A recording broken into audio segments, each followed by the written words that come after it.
A very good afternoon. Well, somebody asked me a question, and that is what is the content of today's video. One of the students asked me while doing a design process how to take an inspiration. Well, for this, I would want to narrate a small incident or a story. So, when I was teaching design process, and this was a graduating event of our college, and I would not want to name the college. So we had to take students, and since there were very few design teachers, so I was one of the teacher also. I mean, apart from the director of the college, I also had to take up students for help to help them for the design projects. So we were given about, and so it was a lottery system, and the students had to kind of select, and they could choose the country and things like that. So after doing all the formalities, I got about 10 students, and this was all degree students, undergrad and the masters, and we had to guide them through. Guide them through means we had to also check on their deadlines, how what is their work in progress, what is how well they have made the concept, how well they have developed it. What is many a times I feel that students are not able to underline the thought or catch the emotion. So being the mentors of those students, you have to do one-to-one sessions with them and guide them accordingly. And I also feel that graduating is an event where you want to let your student do the best, and that has been a theory for me always. So one of the student, and I would not want to mention her name, and she's still in touch with me, and I'm very happy that we still remember each other very fondly. So so I was following up with all my 10 students, and this student of mine, especially the story of that student that I'm narrating, she would say, "Ma'am, I'll come tomorrow." And the deadline for showing the inspiration board was coming very, very close. So I had to keep following up, and I have to keep a track of students. And I would call her very often and ask, "What is your status? Have you started something or something?" And she would always say, "Ma'am, I'll come tomorrow." And you cannot be rude because you don't know what is happening on the other side of the story or with the students. So I would take it easy and I would say, "Okay, so tomorrow we'll meet." And the next day she would not turn up. And this went on for a very, very long time. Not very long time, about a week. So finally I said, now only 2, 3 days are left. And if you're not coming tomorrow, then I would not be your mentor. And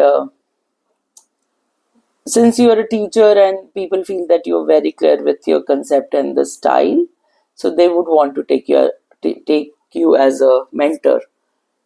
So there was a list of people who wanted to switch over, but I said no, I will stick with mine first, and if there is somebody who wants to switch over from my group to another group, can do so, and in barter I will take another student. So this student, she understood that this is the last warning, so I have to any which way show up. She said, "But I would want to talk to you in private, and when can I meet you?" So I said, "Okay, let's do meet and lunch, which is about 1:45, 1:15 to about 1:45 or 2. So she said, "Fine, I'll be there." And I was in the class, and she came up, and she waited in my office. And after the class, I went to the office and I saw her. So that gave me a lot of relief that, okay, the last 10th tick, she is there. Because I am a teacher, I know that, but I am also a director, so that is the responsibility of me, of mine, that all the students graduate together and they complete their education of 3, 4 years, whatever course they have opted for. So I was happy that she is on the board and she will be clearing her graduating ceremony and would participate. And when I met her and I asked her where you have been, and she started crying and howling, and I like, oh my God, I don't know, was I very harsh with her and what did I do? And I uh, I offered her a glass of water, some tissues, and I asked her what happened. She said, I don't like what happens in life. I said, okay, yeah, okay. Tell me, what is hurting you that you're avoiding me from last 1 week and I'm following up with you? So she said, I really do not like how without our faults we are being punished. I said, what happened? Did your parents do something? Did they shout on you or something?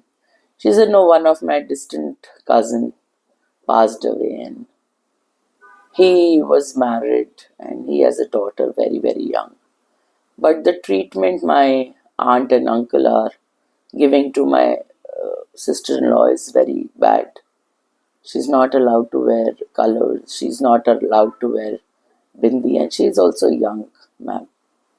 And it's not her fault that her husband passed away. It was just an accident. I said, yeah, I completely understand. I said, okay, so what? She asked me, can I take this as an inspiration? I said, certainly, yes. Certainly, yes. It is said ना, कहते हैं ना, जब आपको दर्द बहुत अच्छा होता है तभी आप बहुत अच्छे गायक बनते हो या बहुत अच्छे कवि बनते हो. So I think my designer happened that day. And I still feel very emotionally connected with her when I remember this story, and it has been so many years. But okay, so then we discussed, because now she was calm, she has taken out all her pain. I said, what is in your head? Tell me. She said, I wanted to do saris. And I said, okay. And she said, so you're going to procure saris, or you want to buy saris, or you are going to make saris?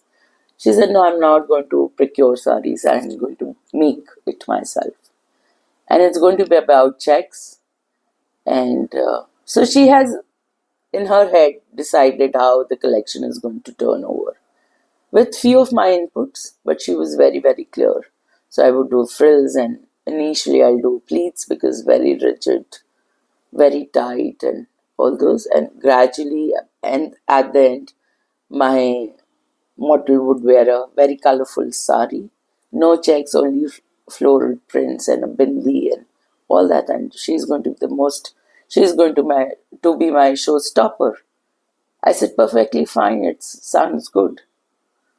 And we did I mean, in her journey of for 3-4 months, I was tight with her. She qualified and cleared all the deadlines. She did the jury in all beautiful colors. Her collection was very, very great. And uh, so in 3 months we had few sittings together and we discussed, and that is also the new beginning of our relation.